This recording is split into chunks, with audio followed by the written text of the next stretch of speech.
selon le bord où on se situe. Alors, avec le président Macky Sall, qu'est-ce qui doit permettre de comprendre que l'exercice est important? Oui, d'abord, merci pour l'invitation. C'est avec beaucoup de plaisir que je reviens chez moi, ici à la RTS, oui, et particulièrement dans cette illustre émission qui est un très grand rendez-vous du dimanche. Je dois d'abord préciser que dans ce qu'on peut appeler la méthode Macky Sall, deux choses sont importantes. La première, c'est ce qu'on peut appeler le culte du terrain. C'est un homme qui est avide de terrain, qui est très attaché au principe que la politique, c'est d'abord le terrain. Pour connaître la vie des gens, pour connaître la situation du pays.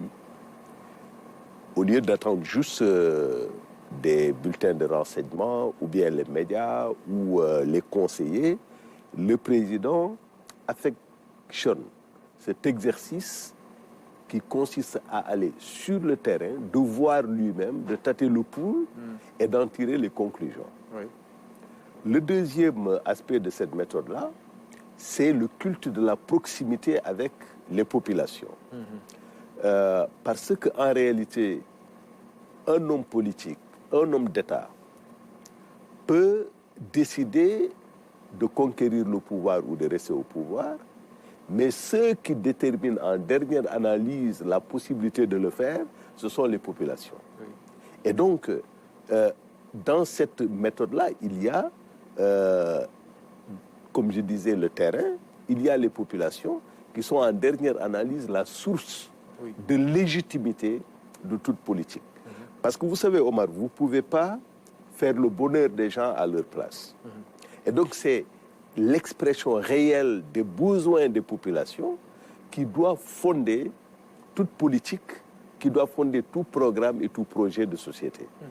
Et si vous vous rappelez bien, ce n'est pas un fait inédit chez le président Sall, parce que bien avant d'être au pouvoir, donc quand il était dans l'opposition, à partir de 2008, il a fait au moins 2 fois le tour du pays.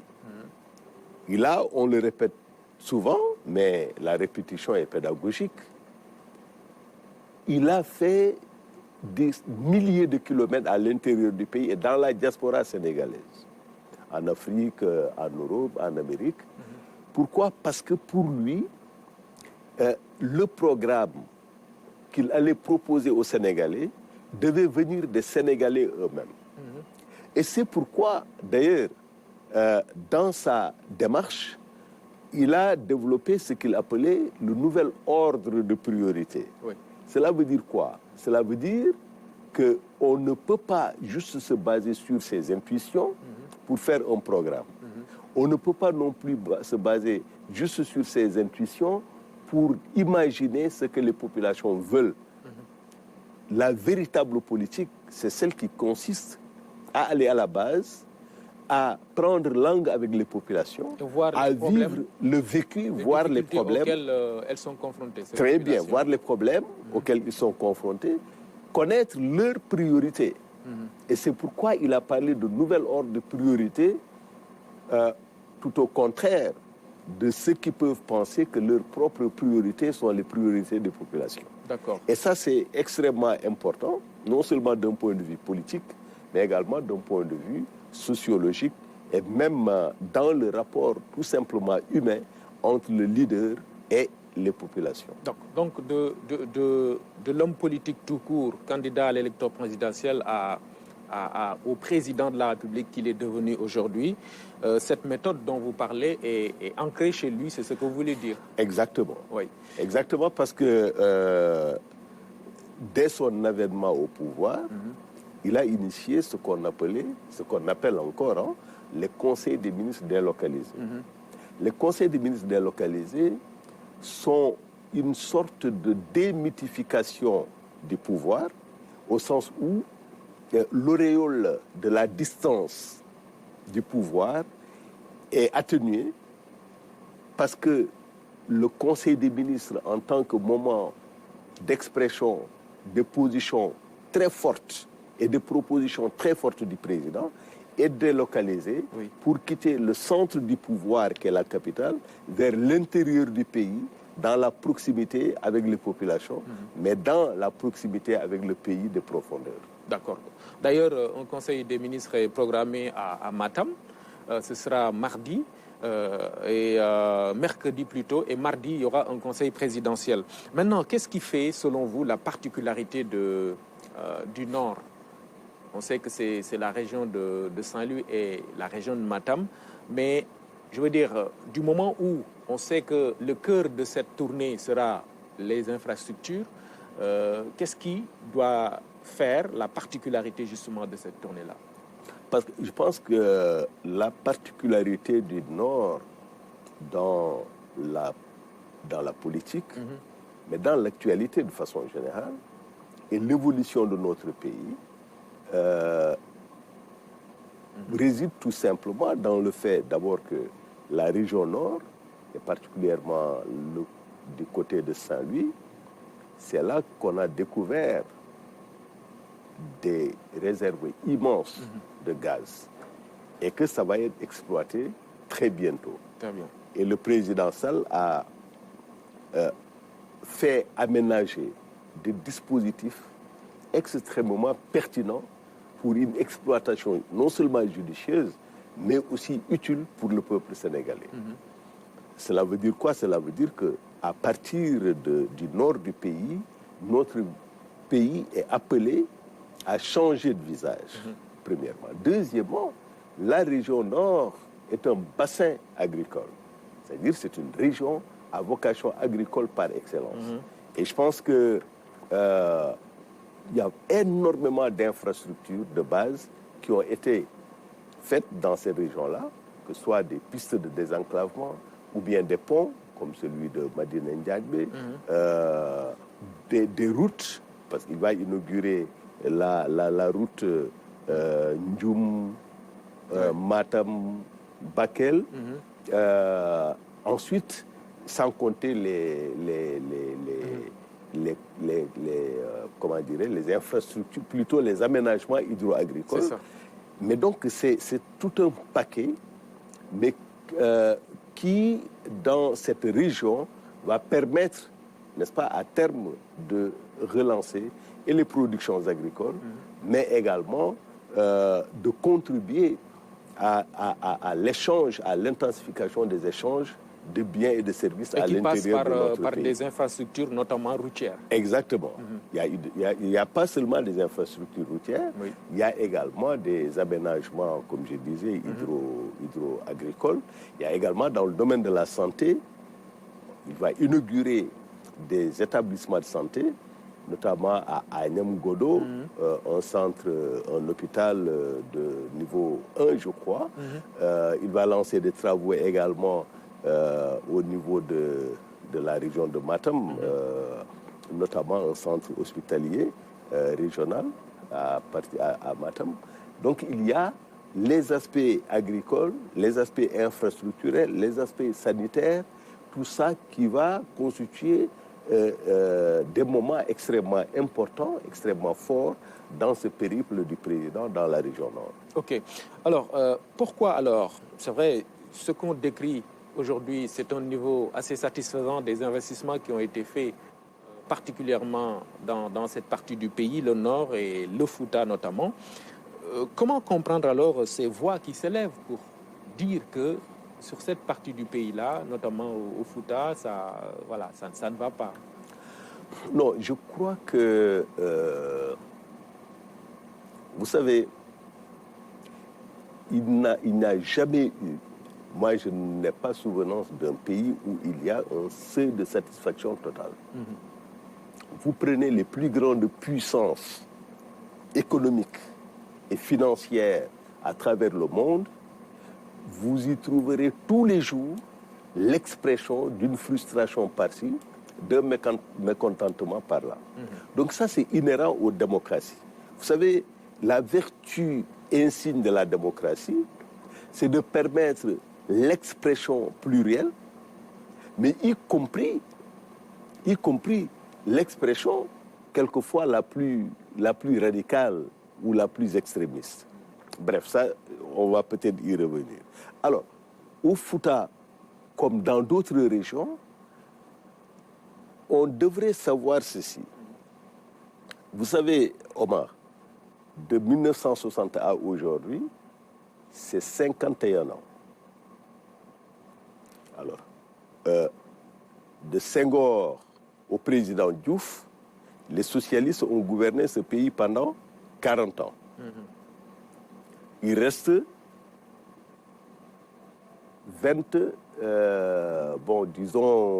52 moins 40, ça fait 12 ans, voilà. Non, 60 plutôt. Ouais. Voilà. Alors, et les libéraux, avec le président Wade, ont gouverné ce pays-là de 2000 à 2012. Ça fait 12 ans. Ouais.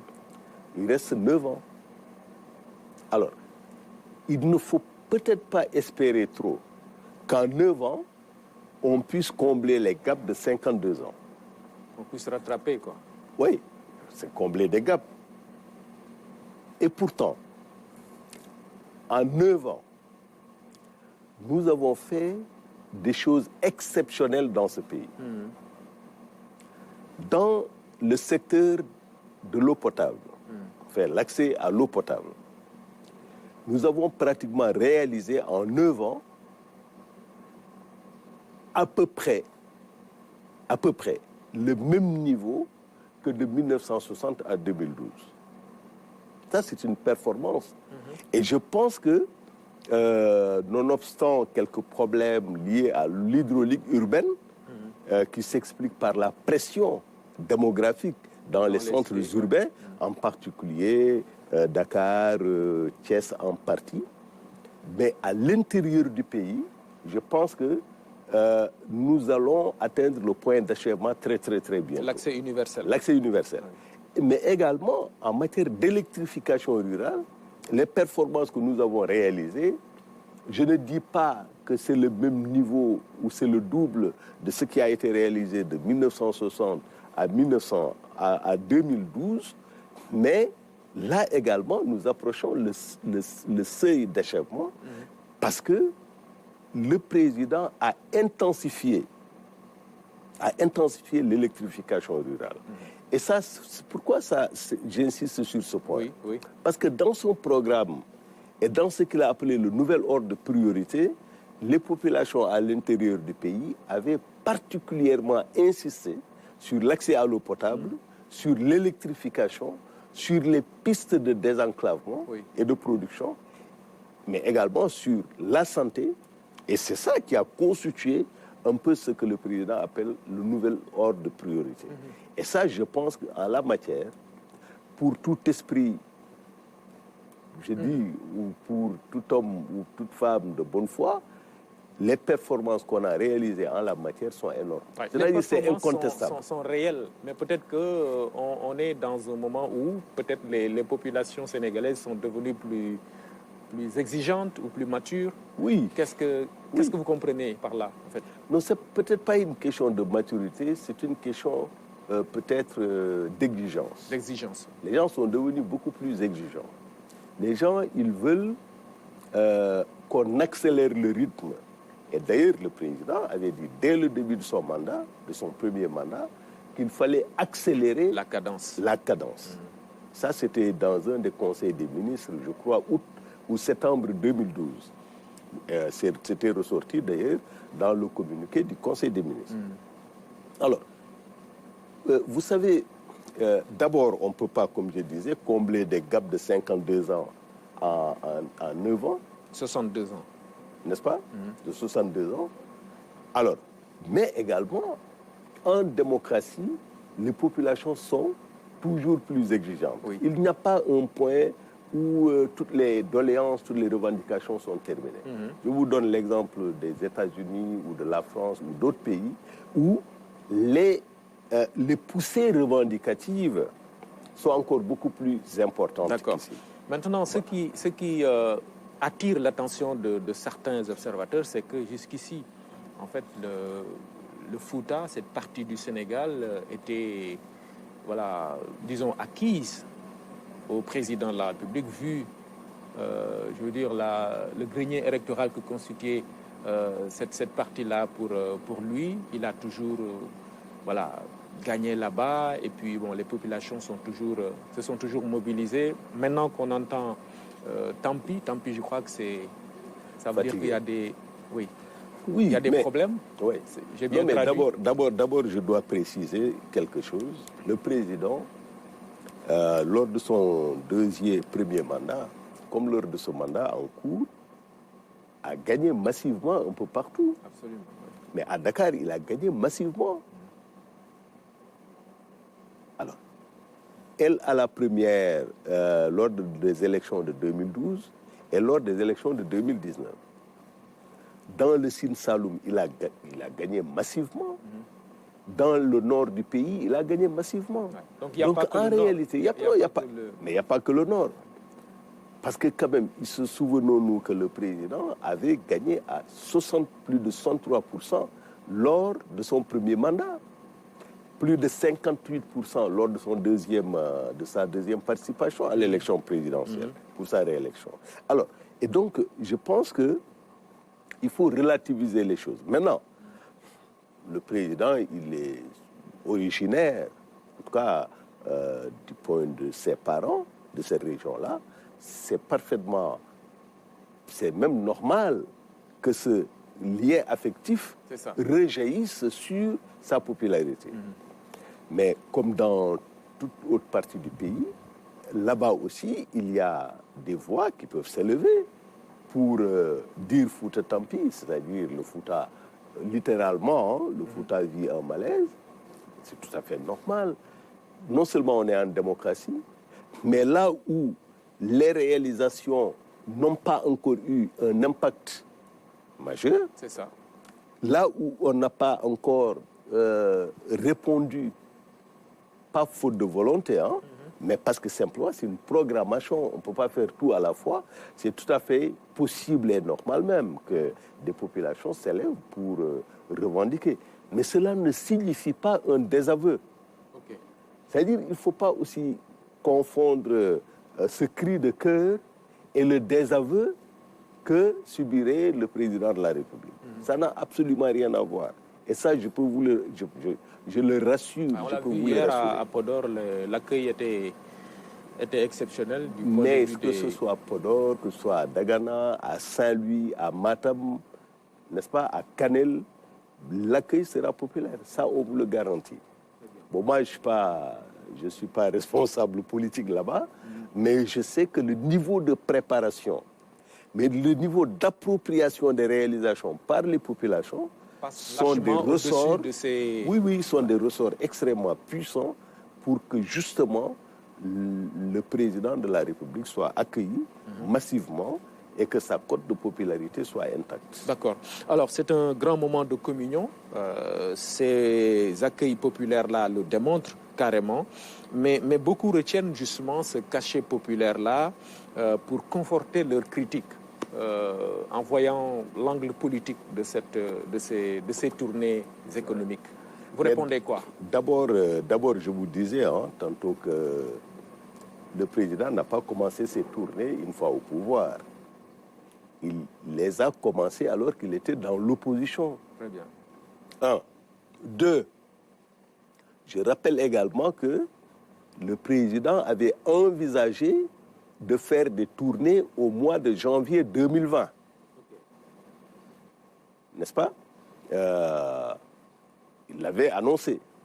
Malheureusement, il y a eu le Covid qui a tout bouleversé, qui a tout perturbé. Et donc, c'est parce qu'il y a eu une accalmie, n'est-ce pas, de la crise sanitaire, une accalmie relative. Parce que, comme il le disait lors du dernier Conseil des ministres, il est important aussi qu'on soit vigilant, parce qu'on n'est pas à l'abri d'une autre vague. On ne doit pas relâcher sur le point de la vigilance. Il faut rester vigilant, il faut rester prudent. Alors donc, c'est depuis lors qu'il avait envisagé. Mais là, dès lors qu'il y a une accalmie, il reprend ses tournées. Et il reprend ses tournées, pour, comme je disais, le principe de liaison avec les populations, le culte du terrain. Deuxièmement, pour voir l'état de réalisation de ces projets, de ces programmes, inaugurer ce qui a été réalisé, et puis conforter, voir ce qui reste à faire et lancer des projets. C'est ainsi, par exemple, que des routes, des projets de routes vont être lancés, comme dans le Dent de Mayo, à Matam, ainsi de suite, comme également dans la région dans le département de Podor. Voyez-vous, donc, il y a ces aspects, à mon avis, qu'il faut tenir en considération. Parce que, mais si à chaque fois le président se déplace à l'intérieur du pays, on dit que c'est de la politique, ça veut dire qu'on voudrait qu'il reste dans son palais et qu'il ne voit les populations et les réalités du pays qu'à travers les instruments classiques d'information, les bulletins de renseignement, les médias, les conseillers, les visiteurs du soir ou bien les audiences. Ouais. Je pense que c'est une chance que nous avons d'avoir un président qui descend sur le terrain, n'est-ce pas, s'inquiète de l'état réel et de ses réalisations, mais également de ce qui ne marche pas encore, de ce qui ne va pas encore, de ce qui reste à faire, prendre des décisions par conséquent pour justement intensifier éventuellement le rythme de réalisation. D'accord, donc ce n'est pas l'approche des élections qui motive cela, comme semblent le dire certains. Alors, sur un autre registre, justement, l'occasion est mise à profit par certains responsables politiques dans ces tournées-là pour étaler un peu leurs divergences. Et c'est révélateur même de quelques problèmes qu'on note dans certaines localités du pays au niveau de la majorité présidentielle où on voit que des responsables ne sont pas en odeur de sainteté, si on peut le dire comme ça. Est-ce que ce n'est pas contre-productif dans la perspective des élections locales à venir? Oui, d'abord, ce n'est pas propre à la mouvance. Ce n'est pas propre au régime. Le Sénégal a toujours eu une histoire politique sous fond de positionnement des responsables à la base. D'ailleurs, je rappelle que le Parti socialiste en avait fait, sous Senghor en particulier, le principe même de vie du parti. Comme il n'y avait pas de parti, il n'y avait qu'un seul parti politique, Senghor avait, à mon avis, et c'était une démarche assez intelligente, il avait autorisé des tendances à l'intérieur du parti, d'un même parti. Le régime passé a connu le même phénomène. Nous connaissons le même phénomène, c'est tout à fait normal, parce que quand même, Omar, nous avons la plus grande coalition politique dans l'histoire du pays. La plus grande coalition politique dans l'histoire du pays. De surcroît, cette coalition politique est une coalition gouvernementale, elle est également une coalition électorale. La plus grande dans l'histoire politique de notre pays. La plus grande en termes de longévité, vous voulez dire? En termes de longévité, mais également en termes de quantité, je dirais même en termes d'intensité et de qualité, évidemment. Alors, mais c'est donc tout à fait normal qu'il y ait des divergences, qu'il y ait des positionnements. Mais l'essentiel, c'est que lorsque il y a une telle diversité, lorsque les ambitions s'entrechoquent, il arrive un moment où on doit se dire que l'intérêt général doit primer sur les logiques individuelles, sur les échappées solitaires. Cela veut dire quoi? Cela veut dire que nous devons tous faire confiance au président de la République, qui a plus d'informations que nous, qui a un niveau de perception de nos intérêts beaucoup plus fine, beaucoup plus pointue, et qui par conséquent peut prendre des décisions pour nous aider à maintenir intacte notre force de frappe et à gagner les élections. Comme nous l'avons fait en 2012, en 2014, en 2016, en 2017, en 2019 et bientôt en 2021, non plutôt en 2022. Donc il faut qu'on soit au niveau de tous les responsables, que ce soit dans le Nord, en Casamance, dans le Sine Saloum, le principe, c'est de se dire que nous allons vers une bataille électorale importante. 3 éléments, à mon avis, sont essentiels. 1, c'est l'unité. 2, c'est la discipline. 3, c'est la mobilisation. Ouais. Ce n'est pas malheureusement compris ainsi. Ouais, et le plus souvent, d'ailleurs, c'est dans la locomotive de cette coalition, dans le parti présidentiel, l'Alliance pour la République, dont vous faites partie, que voilà, qu'on note ces divergences-là. Oui, vous savez, l'Alliance pour la République, c'est d'abord un très grand parti. Ce n'est pas un parti classique. Parce que même dans les partis classiques, vous aurez des tendances, des divergences, et ainsi de suite. A fortiori dans un parti qui n'est pas classique. J'ai l'habitude de dire que l'APR est plus un réseau qu'un parti classique. C'est très difficile pour ceux qui sont habitués au parti vertical, centralisme démocratique, etc. C'est très difficile de comprendre la réalité d'un parti comme l'APR. C'est un parti en réseau. La structuration diffère de... Très bien. Et puis où la démocratie fonctionne à plein régime. Où les ambitions peuvent s'exprimer, s'afficher. Mais seulement dans une communauté, il y a un seuil d'expression des ambitions individuelles qui dicte de recourir à une instance d'arbitrage pour justement que l'expression individuelle des intérêts individuels et des ambitions individuelles ne casse la dynamique collective, donc l'intérêt général. Et de ce point de vue, à mon avis, il faut le sursaut de chacun d'entre nous pour faire confiance aux leaders de l'APR, aux leaders de la coalition Benno Bokk Yakaar, pour justement nous aider à dépasser la phase des investitures dans l'unité, la cohésion, la discipline et la mobilisation, pour nous aider donc à aller de façon décisive vers la victoire. D'accord. On n'en est pas encore à cette phase d'investiture, mais on présume que ça ne va pas être facile. Les élections à venir locales sont d'un enjeu assez important, on le sait. Tout à fait.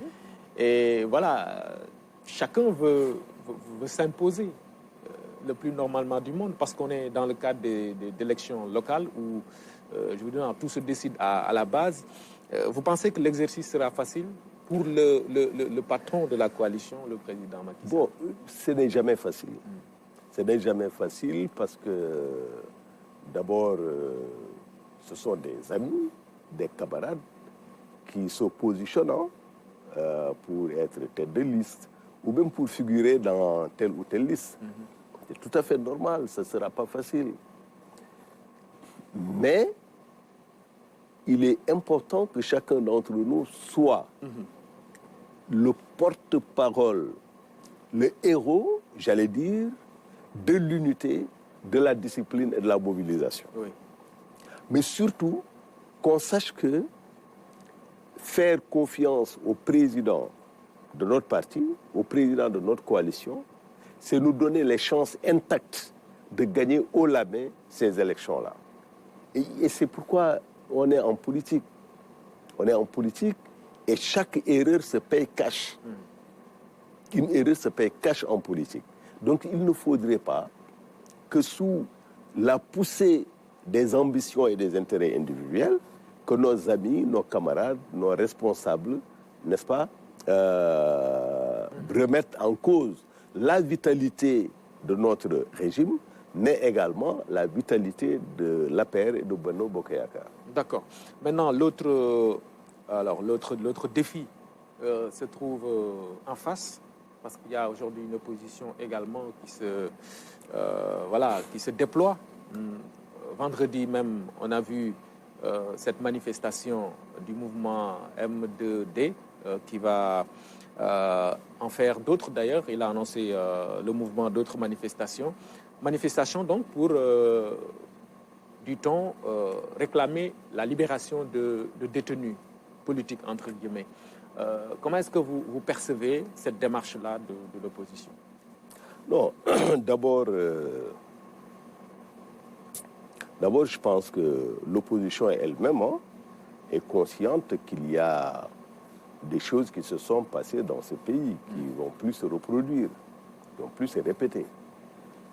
Parce que la démocratie signifie d'abord des rapports pacifiés entre des acteurs qui n'ont pas les mêmes intérêts, qui divergent et qui, par conséquent, peuvent exprimer leurs ambitions et leurs intérêts dans l'espace public pacifié.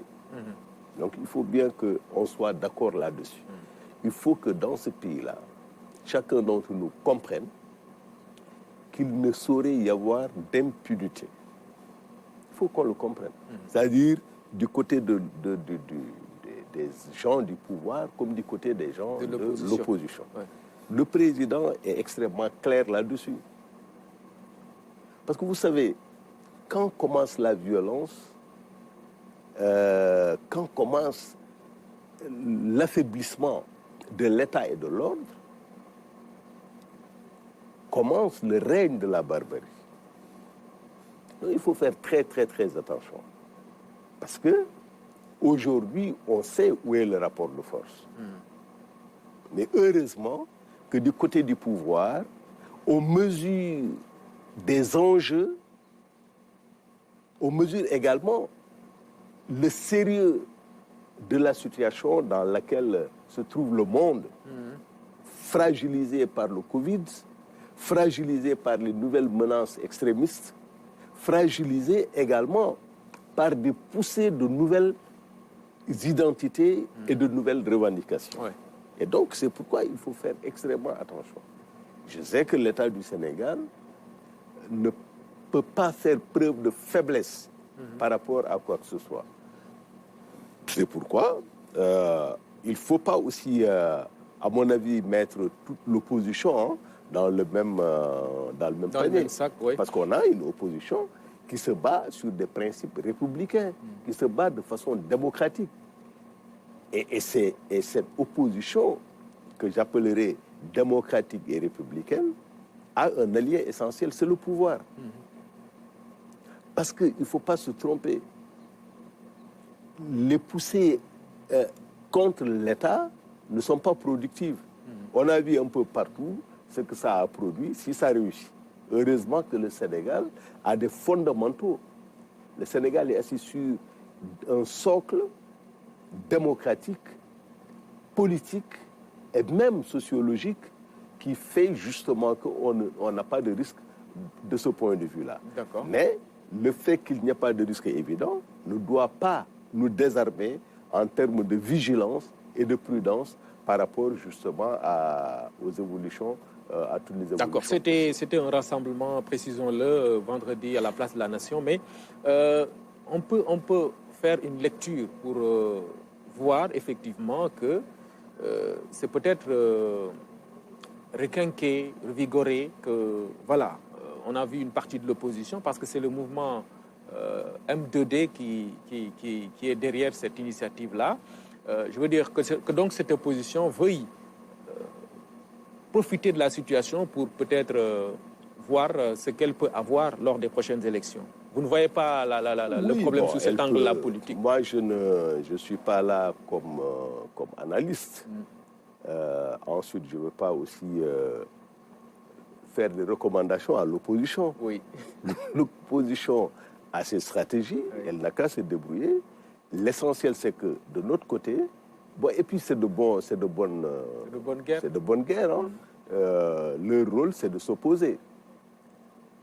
Pourvu simplement que cette opposition-là s'inscrive dans le cadre républicain et de respect des institutions. Tenant compte des enjeux et de respect des institutions.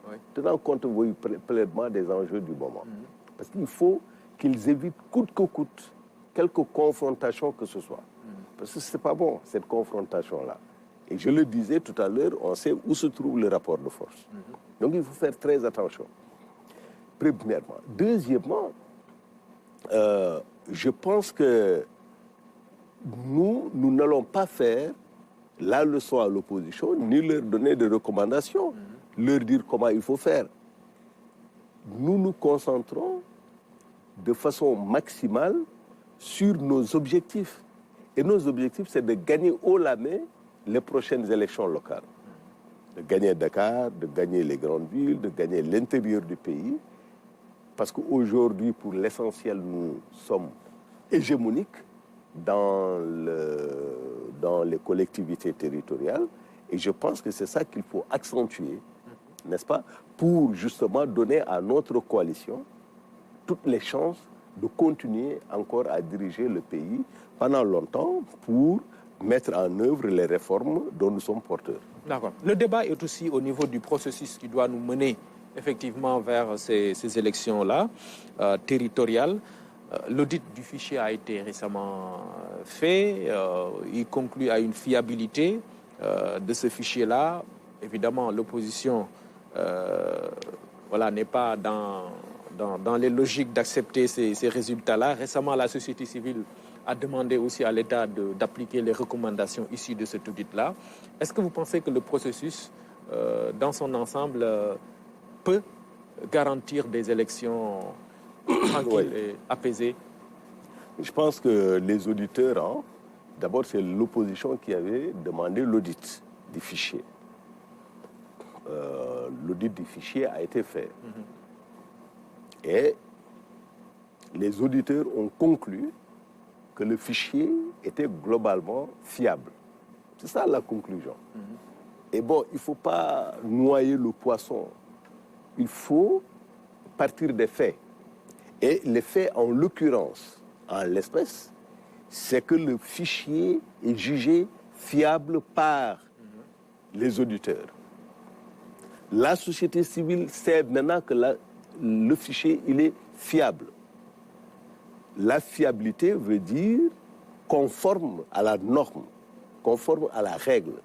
Et par conséquent, le processus, je ne vois pas qu'est-ce qui peut venir entacher le processus. Parce que c'était ça la principale revendication de l'opposition. Ça a été audité, la conclusion a été nette et sans appel, le fichier, il est fiable. Donc on peut aller aux élections dans la transparence. De deux, depuis au moins 1992, il est devenu quasiment impossible de frauder des élections dans ce pays-là. Ce n'est pas possible. D'abord, le processus est impersonnel. Ensuite, durant tout le processus, il y a les représentants de toutes les parties. OK? Ouais. Premièrement. Deuxièmement, il y a les médias qui contrôlent, en sus de la société civile et des observateurs nationaux et internationaux, mais qui contrôlent tout le processus de bout en bout. Et quatrièmement, ce sont les médias eux-mêmes qui donnent les résultats au fur et à mesure. Et donc on ne peut pas. On peut pas. Vous avez des représentants des partis dans chaque bureau de vote. Ils signent un PV. Le PV, les résultats sont affichés.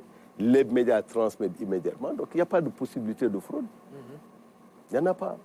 Alors, donc je pense qu'on peut aller en toute sérénité à ces élections locales, et on va y aller. Mais l'important, c'est peut-être d'avoir un processus consensuel. Ça, c'est l'idéal. Ah oui, c'est l'idéal. C'est discuter et voilà. Vous savez, après 2016, suite au référendum, que nous avions gagné massivement, à peu près à 62 et quelques %, le président, malgré tout, a provoqué ce qu'il a appelé le dialogue national. Le dialogue national qui consiste à ce que tous les acteurs se regroupent pour dire leur état d'âme, leurs attentes, leurs revendications, leurs constats. Et la première édition avait duré 9 heures d'horloge, non-stop. Le président n'a pris la parole qu'une fois lorsqu'il s'agissait de tirer les conclusions, pendant 9 heures de temps. La deuxième édition, c'était exactement la même chose. Et pourtant, il avait gagné au label la présidentielle à plus de 58%. Oui. Mais Ce qui est important à souligner, c'est que le président Macky Sall est un fervent militant du consensus. D'accord. Parce qu'il est sûr que la démocratie n'est pas forcément une arène où on se bat tous les jours. Oui. La démocratie, c'est aussi une quête de consensus qui nous permette, à un certain niveau d'évolution de notre pays, de notre nation, de réaliser plus que ce que nous pouvons réaliser si nous étions tout simplement seuls. D'accord. Donc, il faut espérer que ce consensus-là voilà, soit au rendez-vous avant ces élections-là. Moi, je pense que l'écrasante majorité de la classe politique va justement se déployer autour de ce consensus. D'accord. Merci beaucoup. Merci, Monsieur le ministre. Merci. Ça a été un plaisir de vous accueillir, Monsieur El Hadji Hamidou Kassé, ministre conseiller à la présidence de la République. Mesdames, Messieurs, merci à vous d'avoir suivi. Rendez-vous dimanche prochain.